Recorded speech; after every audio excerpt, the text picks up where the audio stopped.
Comprendre 2050, c'est, nous l'espérons, un peu les scénarios énergétiques pour les nuls.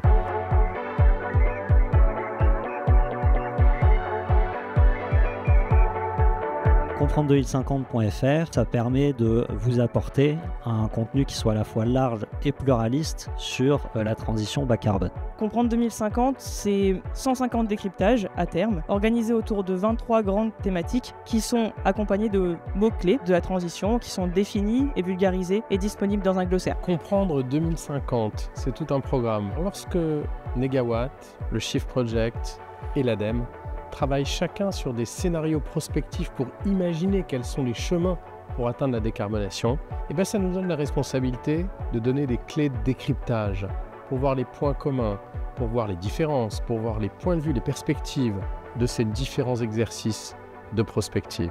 C'est la démonstration, l'illustration que la construction pluraliste d'une expertise est absolument nécessaire dans des débats aussi importants que la transition énergétique et l'avenir à 2050.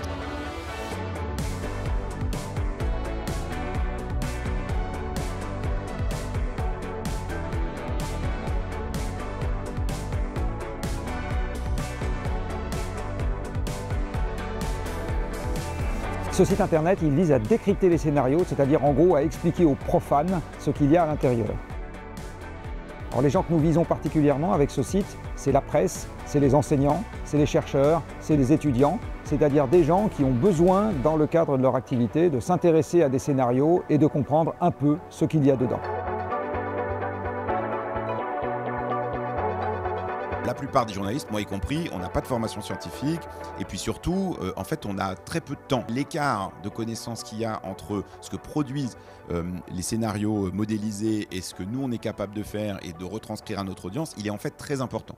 Et donc, pour moi, l'espoir, c'est que Comprendre 2050, ils servent à combler une partie de cet écart. Il y a aussi une formation qui a été mise en place pour l'intégralité des journalistes du réseau de France Télévisions. Tous les mois, il y a 20 à 30 journalistes qui sont formés. Donc, ça veut dire que au-delà de la cellule de spécialistes qu'on est, il y a aussi cette volonté-là que l'intégralité des journalistes ait les bases. Donc en fait, les journalistes ont besoin d'avoir justement des rappels. Donc peut-être que des sites comme Comprendre 2050 vont avoir cet effet, ces rappels. Les principaux défis, ça a été de se dire comment on cherche à intéresser un public plus large et qui n'est pas forcément connaisseur, intéressé par ces questions-là, au sujet climat et environnement.